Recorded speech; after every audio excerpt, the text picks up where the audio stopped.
Гэрэлт амьд яриа.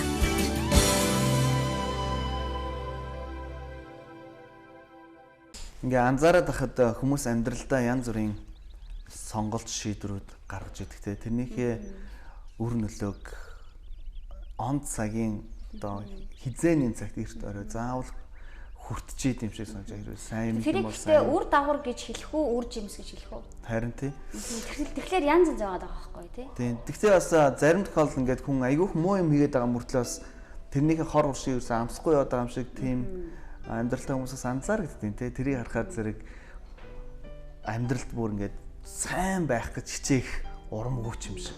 Гэтэ заавал нөгөө нэг Библиэлд нэг юм үг гэдэг чинь юу тарина түүнийг хурааж авна гэд. Тэр үгэнд итгэдэг хүмүүсийн хувьд болохоор хичнээн миний нүдэн дээр ч юм уу тэг хүмүүсийн нүдэн дээр муу зүйлийг хийгээд тэгээд ингээд бүр юу ч болоогүй юм шиг амьдраад байгаа. Тийм тэргээр өнгөрөөд байгаа. Байсан ч гэсэн ямарваа нэгэн байдлаар эргүүлж авдаг юм шиг надад санагддаг. Хариултаа. Тэгэхээр их эзэн Есүс Христостэй хэлэхдээ миний та нарын зүрсгэлд чинь хэлсэн үгийг гэрэлт гарган яриа гэж хэлсэн байдаг. Тэгээд өнөөдрийнхөө гэрэл нэвтрүүлгээр бид нартай хамт юу таривал түүнийгээ хураана. Юу тарин түүнийгээ хураана гэсэн сэдвээр ярилцсаар дан бах ирсэн байгаа тий. Бидний урилгыг хүлээж авсанд баярлалаа. За өрсөнд баярлалаа. Тэгэхээр та бид хоёрын саяны хайлт яриад өнгөрсөн сэдвийн тухай юу гэж бодож байна? Заримдаа хүмүүс яг гоо муу юм хийж авсаа заавал муу хор уршиг амснаа гэл ингээл ерөнхийдөө тийм нийтлэг итгэл өгдөг штэ үнэмшил тий. Нийтлэг ерөөсөө ямар ч ашны хүмүүст хэрвээ чи муу юм их юм бол тэр тэнгэрээс нь ч юм уу эсвэл өвлийн үрчин чамаа тий. Тэгэхэд зарим хүмүүсийн хувьд бол муу юм хийгээд байгаа мөртлөө улам ингээл дивжөөл хөгжөөл яваад ах шиг харагдаж. Яг муу замаар муу арга замаар ч гэх юм уу тий. Тэгэхээр Библийн дагуу ч юм уу эсвэл эстетик хүмүүсийн хувьд энэ ойлголтын дээр нь яаж ханддаг? За Библиэлд болохоор зэрэг бас сайн муу бүх зүйлийг бичсэн байдаг. Тэгэхээр зэрэг бас бидэнд нэг ийм сануулга өгсөн байдаг л да. Тийм хорон муу аргаар баяжиж хөлжиж байгаа хүмүүсийг хараа бити хатаарах гэж. Тэгэхээр үүний цаана мөнхийн эзэн өөрөө тийм ээ тэр цаг нь болохоор асуудлыг зохицуулна гэсэн санаа. Тэгэхээр тэр хүмүүстэй яаж хандах вэ гэдгийг өөрөө шийднэ. Бид нар болохоор наан хараад жишээ нь тийм ээ одоо хорсдогч юм уу магадгүй заримдаа атаархал байж идэг тийм ээ. Тэгээд одоо энэ ингэж одоо авилга хэл ахуулаар ингээ баяжаад хахад гэх тийм ээ. Тэгээ би ингээл ядуугаараа үлдээ. Хүмүүс би муу зүйл хийгээд би өөртөө сайхан замаар явж байна гэж хүмүүс тэрийг мэддэггүй шүү дээ. Би яг хийдэг юм хийж гэн би өсөнцөө аваад ч юм уу эсвэл өөр буруу замаар яг ганц хоёр хүний амьдрал юм чи яад ингэхээс өөр арга алга ч юм уу те буруу аргаар хөлжөөд ч юм уу те энэ байдлаараа явж идэв. Тэрийг би ч гэсэн муу замаар муу юм тарж яндаа ч юм уу гэж бодож харин ч бүр зөвтгөж ойлгод юм шүү. Хэрэгтэй үед нэг худлаа ярьчих те. Яа ингээл худлаа яриад ингээл хүн жоохон мэхэлсгийгээл эсвэл буруу ойлголт өгөөд ингээд ашиг онжоо олцсон усуудыг чи ер нь сэргэлэн цаваа амьдралд авахалчтай гэж ойлгоод байдаг шүү дээ те. Зүгээр хаа Библиэс нэг ийм зүйл анзаарагдаад байдаг шин. Миний хувийн бодол шүү дээ. Хүний амьдрал гэдэг бас одоо урт юм шиг богино юм шиг тийм. Гэхдээ маш их тий олон зүйл ээлж дараалан болж байдаг. Тэгэхээр хүний амьдралын энэ нухчаа болгон заримдаа хүн одоо унах үе байна шүү дээ. Тийм ээ. Тэгээ бүр одоо Библиэлд байгаа шүү дээ. Давидын жишээ байгаа шүү дээ. Тийм ээ. Давид хаан одоо нөгөө Саул хаанаас зүхтаагаад тэгээд харийн нутагт очиод галзуу солиотой болж хүний дүр хэсэг дүр хэсэг гэж. Одоо солиотооны дүр хэсгээд ингээд аврагддаг шүү дээ. Тий, яг хуулийн дагуу бол энэ чинь бас л хүн эхэлж байгаа, уурж байгаа. Гэхдээ энэ мэдээж яг амьд үлдэхийн тулд заримдаа тийм ээ бүр ингээд хүний одоо арга гацсан л арга шүү дээ. Зүйл байна шүү дээ тийм ээ. Тэгэхээр бурхан бол хэлсэн байгаа шүү дээ. Бурхан бол зүрхийг нэгтэлдэг юм а гэж. Зүрх нь ямар байна гэдэг. Энд хүний зүрхлийг шалгаж үздэг гэсэн үг. Хүний зүрх болохоор ч зэрэг яг бүх зүйлийн параметр тийм ээ. Гаднаа магадгүй ингээл одоо бид нар жишээ нь одоо янз бүрийн судалгаа явуулдаг шүү дээ. Ингээ ядуу өрхүүд гэл ингээ бүгдээр ядуулчихдаг. Гэхдээ нэг материалын тусламж хангамж байгаа. Тэгсэн ирнэ машин унаал тийм ээ ингээл ерөөсөө баг хонцоо ол идэхгүй шүү дээ. Тийм ээ. Тэгэхээр энэ гадныхан хүртэл ирээл монголчууд баян байна ядуу байна гэдгийг зүгээр шууд л хараад дүнж байгаа шүү дээ. Гэтэл хүмүүс болохоор ч зэрэг захаас ахуулаад смарт утастай ганц. Тий, харин Тэгэхээр энэ бол судалгаагаар гэтэл нөгөөх нь эсрэгээрээ гараад байна. Тий. Тэгэхээр зэрэг тэр хүний яг би ядуу гэж хэлж байгаа хүний дотор зүрх нь өөрийн ихтэлж байгаа. Яг хэлж байгаа. Яг эцсийн шийдвэрийг тэр гаргаж байгаа. Яг үнэн бодит. Тий. Тэгэхээр зэрэг бид нар ихэвчлэн одоо гадна өнгөн талаас нь л юм хэмжээд идэг юм л да тийм ээ. Тэгээд энэ хүн болж байгаа юм чи би гэдэг ингээд дагаж баясдаг ч юм уу тийм ээ. Гэтэл эцэстээ яг нэг хураах цагтаа болоод адилхан л муу. Одоо жишээлбэл хоёр хүний харилцаан дээр л байлаа гэж бодъё л доо. Би энэ хүнд яаж хандах ёстой вэ? Магадгүй гинтийн тохиолдолд ч юм уу миний дургу хүргэсэн тохиолдолд бол тэгээ би бол уурлал гарна. Харин дараачийн тэгээ тэр харилцаан дээрээ би энэ хүнд би сайныг л тий би нэг айтайхан шиг хандчих юм бол угаасаа тэгээ тэр миний цааштай амьдрал ч гэсэн би бас сайн сайн байж байх боломжтой шүү дээ. Эсвэл би энэ хүнд нэг өнөөдөр өгөх ёстой зүйлийг өгчих л доо. Би яага харамлаад байгаа юм бэ? Би жоохон зүйл дээр би харамснараа тэгээл би ирээдүйд бас магадгүй дутагдах юм билүү. Одоо жишээл миний бодол бол яг тэгж явдаг байхгүй юу? Тэгэхээр тэр нөгөө Библиэлд байдаг юу тарин түүний хураан гэдэг хэсэг яг юуны тухай ярьчихсан байт юм бэ? Мэдээж Коринт номон дээр бол зүгээр өгөөмрийг тариул өгөөмрийг аавн тий харамыг тарих юм бол харамыг хураана гэдэг. Мэдээж мөнгө сакуутай ч юм уу тий. Одоо идэж юу тарин түүнийг шиг байдаг тий.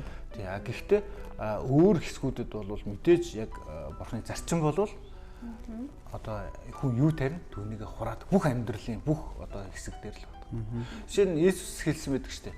Аливаа зүйлийг нэг үр жимсээр нь одоо шалгаа шалнаа. Тий нэг модны тухай зүрхжсэн мэт тий модыг бол сайн модноос сайн үр жимс ургана. Бас муу жимс ургад юм аа. Тэрний адил үр жимсгүй хүний зүрх сэтгэлийг ямар байгааг нь одоо хийж байгаа үйлдэлээр нь мэтлээ гэдэг тий. Одоо сүүлийн үед ингээд янз бүр ихтгэл үнэмшлүү шашин бас болж байгаа л да тийм ээ ингээд одоо яригдал. Тэгээ би нэг эмхтэй нэг одоо гадны шашны нэг хүнийг мэдж байгаа. Тэгээ тэр хүн телевизээр ярьжсэн байхгүй. Тэгээ тэр юу гэж ярьжсэн бэ гэхээр зөв нөхрөөсөө салтсан тийм ээ. Тэгээд одоо их нөхөртөө муу ханддаг тийм байсан. Тэгээд ярьж байгаа юм нь бол тэс хөндлөө өөр юм байхгүй. Тийм ээ. Тэгэхээр зэрэг би бол тэнцэнээс сайн зүйл гарна. Тэс хөндлөө өөр гэж юу ярьж? Одоо гэр бүлийн тухай одоо их лоозмаг юм яриад байгаа байхгүй сайн тийм ээ. Өөрөө тэр амьдралаараа амьдраагүй сайн юмны тухай яриад тэгээ нөхрийг үзий яддаг тийм ээ. Тэгээ салтчихсан тэгээд тэгэхээр зэрэг энэ бол үг яриа үр жимс үйлдэл хоёр нь зөрөөд байгаа тийм тийм. Жишээ нь нөгөө Сидхартагийн хувьд ч гэсэн яг адилхан л да. Мэдээж зүгээр яг амьдралыг харах юм бол тий ихнэр хүүхдээ хайчихсан, орхичихсан тийм ээ. Тэгээд өөрийгөө одоо бодоол явчихсан хүн чинь гэр бүлийн талаар юу заах вэ тийм ээ гээд. Тэгэх юм бол бид нар бас их бодмоор юм аа л да тийм. Тэгэхээр яг та сая хайлтаа Сидхарта юм Буддагийн тухай бурхан машин тухай ярьлаа. Буддийн шашинд бас нэг үүлийн үр гэдэг ойлголт өгдөг тийм. Тэгэхээр Христийн сургаал дотор байгаа юу тарин түүнийг хураах гэдэг ойлголт, үүлийн үр гэдэг ойлголт хоёр хоорондоо ер нь яг адилхан юм шүү. Тэнд чинь болохоор чи муу юм хийгээл те амтан зовоогоол амтны мууг үзэл ингийн болвол өөрөө дараа нь яг тэр зовлонгоо ерөнхийдөө иднэ. Эсвэл тэрнтэйгээ дүүх зовлонг те ерөнхийдөө чи идэлнэ гэдэг. Юу тарин түүнийг хураанд чинь мөн адилхан те жишээ муу юм хийгээд авах юм бол муу үр жимс аавна. Сайн юм хийгээд авах юм бол сайн үр жимс аавна. Үр дүнгээ авснаа. Буддийн шашин зэрэг угаасаа нөгөө энтхийн хинду шашнаас улбаатай шүү дээ. Тэгээ хинду шашны хувьд болохоор задан кастинг систем байдаг. Тийм. Тэгээ жишээ тэр өт торхоо шиг хүмүүс бол хизээш дээшээ гарна гэж байхгүй. Тийм өт торхоо шиг амьдрал дотроо дуусна тийм. Тэгэхээр зэрэг яг энэ одоо философи бол тэр шашинд бол шингэсэн байдаг. Тэгэхээр би болохоор зөв буддийн шашныг бол ингэж бодоод байхгүй. Энэ юу тарин түүнээ хураана одоо үүлийн үрийн асуудал маань болохоор зэрэг угаасаа л чи одоо урт насандаа юу тарьсан бэ тийм ээ тэргээл хурааж байгаа юм. Тийм учраас зүгээр дугаал тийм ээ номхон хүчзэнгүү тий орж байгаа зовлонгоо тэгэл тулаал дуус гэж. Тий. Библийн ухтхан бол өөр шүү дээ. Тийм ээ. Яагаад вэ гэхээр зэрэг энэ хүн тарьж байгаа зүйлээ өөрөө мэдчихэж байгаа байхгүй. Тийм ээ. Тэгэхээр энэ ургацаа одоо сайн зүйл ургуулахын тулд өөрөө сайн зүйлийг л тарих гэдэг л зүйлийг хэлж байгаа. Тийм ээ. Тэрнээс чинь чинь нөгөө салж болохгүй, өөрчлөлт болохгүй зүйл бол биш байгаа байхгүй. Зарим хүмүүсийн хувьд одоо ийм зүйл тохиолддог штеп. За би луугийн тарихын тулд луугийн үр хийчээд төмс гарах гал энэ яагаад төмс урахгүй луу ургаад байна ч юм уу тий. Энэ нь болохоор юу гэсэн үг гэхээр өөрөө одоо жишээл нөгөө түрүүний хэлдгээр нөгөө муу үйлс буюу тий муу мухайг тарьчаад би амьдралаас сайн юм ингээл хүсэл ингээл бүр тийчлээл бүр бөө юм болдог шүү дээ. Тэрийг авах гал дайраал улам муу юм хийгээл тий. Харин тийм. Тэгэхээр улам муу юм хийх тусмаа ерөнхийдөө улам муу юм хийж байгаа зорилго нь юу вэ гэвэл амьдралаас сайн юм авах гал хийгээд. Нэг илүү нэг ил хөрөнгө юм уу? Арай л нэг буруу одоо хууль гэж ярих юм бол хуулиар л хандаад ах шиг санагдав. Зарим философчд бол хэлсэн мэт шүү дээ.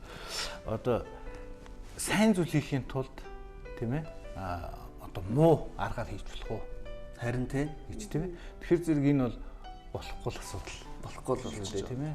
Юу тарьж чинь тэрийгээ л ураж байгаа. Би бас өөр энэ асуултыг, энэ ойлголтыг өнөөдрийн манай Монгол залуучуудын амьдрал ялангуяа тий их замбраагүй бэлгийн харьцаанд орж ийн, замбраагүй хувцалж ийн, тий замбраагүй ярьж байна. Ерөөсөө тийм эмгцэгцгүй амьдралыг албаар сонгож ийн тий энэ либерализм ороод ирсэн ийм ойлголттой учраас тэгээд би зүгээр тэгж боддог байхгүй маа олон залуучууд хэдийн либерал ойлголттой хэдийн эрх чөлөөтэй бүх юм боломжтой юу ч хийж чадна гэж дураараа дурж ирсэн ч гэсэн бас библиэр хэлдэг шүү дээ хожим энийхээ хариуцлага үүрэн шүү гэдгээ санаарай. Өнөөдөр сэтгэл санаагаа гоё ойлгож болно. Таашаал мэдчилж болно. Гэхдээ хожим үүнийхээ хариуцлага үүрэн гэдгээ санаж яваарай гэж хэлсэн байдаг. Тэгээ би бас боддог байхгүй маа залуучууд улаан цай харсаар итэл тэ одоо гэрлэхээс өмнө бэлгийн харьцаанд ороод жирэмсэн болоод тэ тэгээл мэдээж салаал нөхөргөө хүүхд төрүүлээл ингээл амьдрал ерөнхийдөө ийм давлгаан дотор яваад байгаа байхгүй тэ тэгсэн мөртлөө яг ийм юм нүднийхээ өмнө улаан цай байсаар итэл яг өөртөө адилхан сонголт хийдэг яг өөртөө адилхан хувцалдаг яг өөртөө адилхан хүмүүстэй нийлдэг ингэж явж байгаад юу гэсэд гэдэг вэ тэрнээс ондоо төрлийн амьдрал өөртөө нэрх юм шиг бодоод. Тэгээ тэрнийг хүсэж нэхэд ч юм уу тэрнээсээ болж өөрийгөө алаад идэв. Тэрнээсээ болоод одоо өөрийгөө алаад жишээ нь ихчнэр нь тий одоо ингээл баахан эцэггүй хүүхд өсөж явахыг харсаар ээжэж өөрөө яг араас нь тэр амьдрал руу яг адилхан сонголт хийгээд ороод идэг. Яг юутай л адилхан юм шиг. Ер нь л ихэнх хүмүүс ер нь бараг Монголд заяа кино үзэж байгаа хүмүүсийн ихэнх хувь нь л нөгөө савангийн дуурцтай. Тий орцсон. За тэгвэл савангийн дуур тэгвэл өнөөдөр бас тийм муу зохиол байна гэхэлэр бас нөгөө үзэгчдэд өгөх гээд байгаа мессеж нь уул нь яг эерэг ондоо зүйл юм шиг надад харагддаг байхгүй. За жишээлбэл нэг баяа илүү хөхтэй байлаа. Тэ. За одоо нөгөө савангийн дуур дээр гардаг. За би бас савангийн дуур дургүй. Тэгээд юу гардыг ч мэдэхгүй юм. За би мэднэ чинь зарим нь үзэн штэ.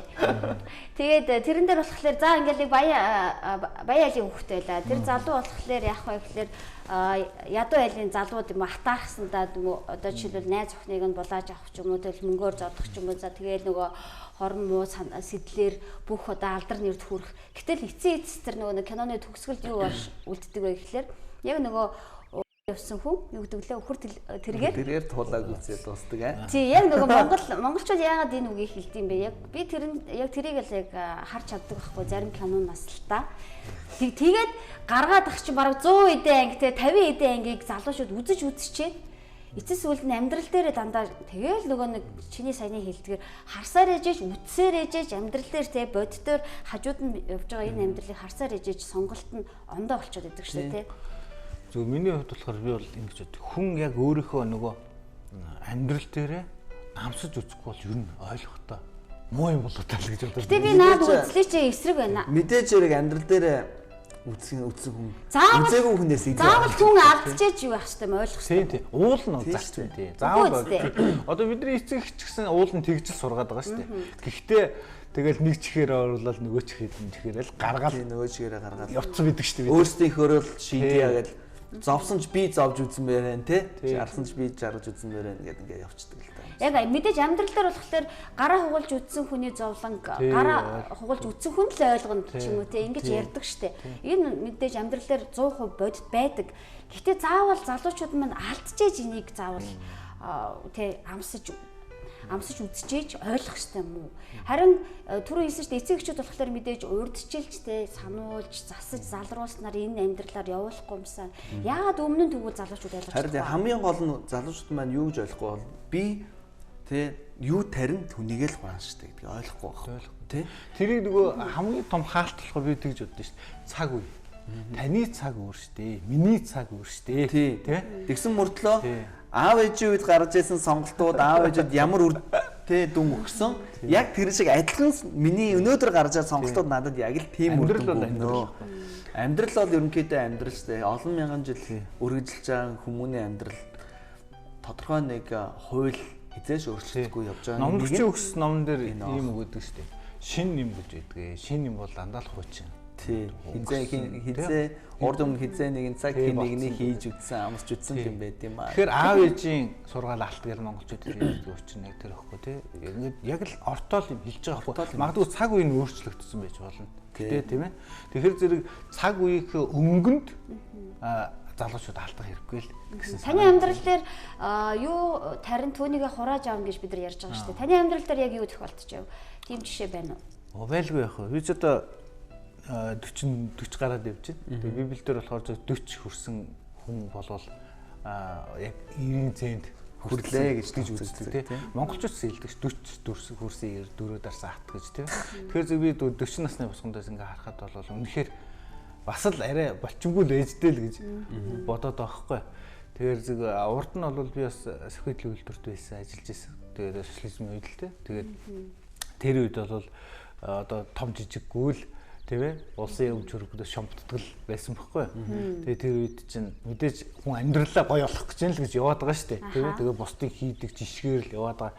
Гэхдээ дараа нь би үнэхээр одоо хариуцлагыг наамссан. Тэр нь юу вэ гэвэл миний тэгээ шудраг ус аргаар олсон зүйл маань миний шудраг аргаар олж исэн зүйлийг хүртэл аваад тэр чигт намайг сүрүүлж хайсан. Тэгэхээр зэрэг одоо өнөөдөр ч гэсэн амьдрал дээр байдаг үстэй хүмүүс одоо ингээл хадгалах хэмжээлийн оршоо моршоош гэдэг юм янз бүрийн одоо хүн л өөрцөн эргээр тийм ээ. За одоо жишээ нь юу гэдэг 30 сая төгрөгийн одоо төлбөрт унлаа гэхэд тэр хүний байсан хуучин байсан орон гэр машин унаа тийм ээ. Ээж авах нь бүх юм бүгдийг нь аваад явчихдаг шүү дээ. Тэгэхээр зэрэг энэ нэгэн цагт бид нар хин нэгнийг хохирожсэн бол өөрөөсөө эцэст нь хохирогч болоод үлддэг байхгүй тийм ээ. Тэгэхээр зэрэг зүгээр нэг одоо уснаас цэвэрхэн гарцдаг биш. Хизээ нэгэн цагт магадгүй энэ одоо энэ насанд өөрөө төлөхгүй байж болно. Гэхдээ үр хөвгт нь төлдөг. Тийм учраас хүн үр хөвгтээ бодож тийм ээ үр хөвгтээ сайн сайхан зүйл үлдээхийн төлөө Монголын арт түмж дээр ус уламжлалтай шүү дээ тийм ээ бодож амьдрдаг хойчхоо бодож амьдрдаг. Тэгвэл зарим нэг хүмүүсийн хувьд юу тарин түүнийгээ хурааж аавна гэдэг үгийг мэдгүйгээсээ болоод алдчихсан. За алдсныхаа дараа тэгээд тэр чигээрээ алдсан учраас одоо түүний амьдрал дээр одоо яг Христ итгэгчдийн Есүс итгэгчдийн хувьд болохоор хараалын амьдрал гэж байдаг шүү дээ тий. Хараалын замаар явна гэсэн үг юм уу? Тэгээд харин би бол юу асуух гээд байгаа гэхээр энэ үгийг мэдгүйгээсээ болоод алдчихжээ. Тэгвэл дараа нь яаж засах боломж вэ? Хамгийн гол дараа нь засах одоо буруу үр дүнд тарьчлаа, буруу зүйл тарьчлаа. Энийг дараа нь засах арга юу нь тий ойлголт юм байдаг. Бага шүү дээ. Библиэлд одоо юусе энэ тухай олон зүйлээс хүстэй хүмүүсийг жаргалтай амьдруулахын тулд мөнхийг зүгөө өгсөн гэдэг тий. Тэгэхээр жаргалтай гэдэг үгийн чинь дотор хүн тийм ээ амар тайван сэтгэл зовх зүйлгүй амьдрах хэлээд байна шүү дээ. Тэгэхээр энэ амьдралд хүрэхийн тулд хамгийн түрүүнд хийх ёстой зүйл маань гимжих, эргэх, тийм ээ нөхөн төлөх. Эргэх буюу нөгөө яг тэр алдчихсан зүйлээсээ. Тэгээ яг хүмүүс ингэж боддог шүү. Одоо гимших гэхээр ганцхан бурхнаас л одоо тийм ээ уучлах болоо гэж. Гэтэл чинь тийм биш. Магадгүй нөгөө хохирол Библиэлд ч байгаа тийм ээ нөгөө хохирол учруулсан хүнээ очиж одоо уучлах гуйж тийм ээ бурхантай ярихаасаа өмнө гэж байгаа байхгүй. Ярихаасаа өмнө тэр хүнтэйгээ арцалдагчтайгаа уулзраал гэсэн. Тэгэхээр эн чинь тэр хүний дараагийн амьдралыг л тийм ээ бэлдээд байгаа байхгүй. Тэгэхээр хүн ингээд ямар нэгэн байдлаар би буруу одоо сонголт хийлээ тий буруу шийдвэр гаргалаа буруу юм бодлоо хүнд буруу зүйл хийж өглөө өөрөөр хэлбэл муу үр тарилаа гэхэд дараа нь тэрийг одоо хүчингүй болгохын тулд ч юм уу те эргээд яах ёстой бол яг тэр буруу хийснийхээ эсрэгээр эргээд юм сайнаар хийгээд өөрөөр хэлбэл сайн үр тарьжээч тэндээсээ би сайн хурааж авах нь шүү дээ. Тэгээ сайн зүйлийг хийхэд оройтно гэж байхгүй шүү дээ. Мөнхий зээлсэн байдаг шүү дээ. Хэрвээ ингэх юм бол би тэмээ чамайг одоо ерөөх болно гэдэг тийм ээ жаргалтай болох болно. Би одоо чиний одоо нөгөө одоо хохирсон он жилүүдийг би чамд буцааж төлөх болно гэж байна шүү дээ хэлсэн. Тийм. Тэгэхээр энэ амлалтыг амсаад одоо би бол амсцсан гэж боддог. Би бол одоо бараг таршаанд хүртэл унсан хүн тийм ээ. Одоо өнөөдөр би бол сайхан гэр бүлтэй, үр хүүхэдтэй тийм ээ. Яг энийг бол би зөвхөн өөрийнхөө амьдралаар амсаал явуулаа гэж бодож байгаа байхгүй. Харин ийм хүмүүс амьдрал ийм төвхтэй хүмүүс аюух байх юм а тий. Ерөнхийдөө нэлээ ингээд явцсан, амьдралаас уйдцсан, ерөөс амиа хорлож олон удаа оролцсон хүмүүс Христийн сайн мэдээг сонсоод ялангуяа тэндээс юуг нь олж хардаг вэ? Эргүүлээд би хэдий муу юм тариад муу юм авч байгаа ч гэсэн одоо би сайн юм тариад эхлүүл тарих боломж надад байдаг юм шүү. Хэлэх юм байна гэдгийг ойлгож эхэлдэг. Тийм учраас хэдий ядууч гэсэн бусад өгөөмөр хандж эхлээл те. Хэдий одоо амьдрал дарамттай гэсэн бусдын зовлон хуваалцаал ингээд ирэхлээр зэрэг өөрсдийн амьдрал ингээд өөр ирэхгүй бас нэг талаас гоё болоод эхэлдэг. Амьдралаа хараа нь хүртэл нүдэнд үндсэн ч гэсэн өөрчлөгдсөн тийм юм уусаа. Энийг яг бодит одоо залуучуудаа нэг сургамж болгож нэг бодит жишээ ярмаар байна л да. Би бол урд нь бас салж исэн. Гэрээсээ. Тэгээд би салахтаа юу гэж бодож исэн бэ гэвэл үнэхээр хорсож исэн. Тийм ээ. За энэ хүүхэн чинь миний ийм юмд болоо, тийм юмд болоод надтай суудсан юм байна. Тэгээ намайг ашиглаад одоо тий хамаг юм аваад ингээд яалаа маань. Тэгээд яг тэр үед бол манай эхнэрч ч муу хүн, манай хад мууд ч муу хүн, миний эргэн тойрны найз нөхдүүд ч гэсэн муу хүмүүс тий. Ерөөсөө би л бол инхийн заанд. Тэгээд бүгд муу хүн. Тий орсон гарсан айл болгоноор нөгөө хоён шижтэй. Тэг өөрийгөө нөгөө өмгөөлсөн. Тийм ээ. Өөрийгөө л одоо аргалсан ийм үг ярьж өгдөг. Яг ийм л орчинд байсан байхгүй. Тэгээ харин дараа нь итгээд би яг юу ойлгосон бэ гэвэл яг энэ зүрх сэтгэлээ би өөрчлөх хэрэгтэй юм байна. Тийм ээ. Гэдэг зүйлийг яг энэ алдаа нь бол минийх байсан юм байна. Гэдгийг би яг 100% хүлээж авсан байхгүй. Би өөрөө одоо ухамсаргүй, би өөрөө тийм ээ одоо хариуцлага хүлээдэг эцэг байж ээж, нөхөр байж ээж тийм ээ. Ингээд яг энийгээ би хүлээж нөгөө хүмүүсийг бүгдийг ингэж уучлаад тийм ээ. Тэгээд одоо өөр төр хариуцлагыг аваад яг өөртөө ингээд ажиллаж эхэлсэн гэхүү дээ тий. Яг тэр цагаас эхлээл миний амьдрал яг ингээд яг нүдэнд харагдах хугацаа ингээд өөрчлөгдөж эхэлсэн. Яг эзэн дахиж надад тий ингээд хань жил өгөөд бас ингээд тэгээд яг өөрөө ирэхгүй яг үнэхэр жаргалтай болсон. Тэгэхээр энийг бол яг одоо уулын залуучууд бол хүнийг буруутгахаас өмнө өөрөө тэрийг тариад байгаа хүний өөрөө ямар вэ гэдгийг Библиэд нэг юм үг гэдэг л дээ тий. Бусдыг өөрөөсөө дээгүүрт үзэх гэж тийм ээ. Тэгэхээр өөрийгөө ямар ч зүйл эхлээд дараа болгочоод магадгүй бус хүмүүс буруу хийж болно л да. Гэхдээ өөрийгөө эхлээд нэг харуулж үзэх шаардлага. Зүрх сэтгэл юм хараа тийм ээ гэж. Ер нь ч гэхдээ ингээд залуучуудын дунд ойлгуулах гад энэ тентгүү компани ажлууд их явагдаж илээ. Чи өөрөө л өөрийнхөө ирээдүйг шийддэг гэл тий. Чиний л хийж байгаа зүйл чи юу мөрөөд чинь тэрэндээ хүрэхэд чи л өөрөө хийж чадна. Чи өөртөө л итэг гэл. Яг оо нэг талаас тийм боловч нөгөө талаасаас зүгээр манай залуучууд нэг зүйл ойлгох хэрэгтэй юм шиг байна. Би тэр бүхний тариад байгаа штэ гэдэг. Тэ? Хожмын миний амьдрал ямар байх вэ гэдгийг одоо би үрийн суулгаад тэгээ услаад яваад байгаа. Тэгэхээр өнөөдрийн бидний хийж байгаа сонголтууд, өнөөдрийн бидний хийж байгаа ажил, өнөөдрийн миний гаргаж байгаа хандлага тэ миний ирээдүйн амьдралын ямар амьдрал дундуур явах вэ тэ гэдгийг минь шийдэж яадаг. Тэгэхээр өнөөдөр шинэ арх угаал, PC тоглоол, өнөөдөр нэг л болохоо юм л болохоор шоудаал, хэдэн төгрөгөө үрээл тэ. Өнөөдөр л ингээл амьдралдаа хайн хандаад ах юм бол хожмын амьдрал маань надад эргээд хайн ханд. Тэгээ яадаг би тийм үр тарьсан учраас. Тэгээ бас нэг ийм ойлголт байгаад байгаа юм болов уу? Хүмүүс за би компани эзэн байлаа гэж бодоо. Компани эзэн байхдаа хэн нэг миний уурыг хүргэлээ. Гэхдээ би муу үр тарих юм бол миний амьдрал муу зүйл тохиолдох учраас би тэрүүгээр дамжуулаад ч юм уу тэр туслахаараа дамжуулаад хин нэгнээр дамжуулаад би тэр зүйлийг хийлгэх чи. Тийм болохоор надад би бол миний гар бол цэвэрхэн. Надад ямар ч хамаагүй болчихно. Ийм нэг бодол бас байгаад байгаа юм. Би бол энийг шууд мухар сүсгэл гэж ойлгодог байхгүй.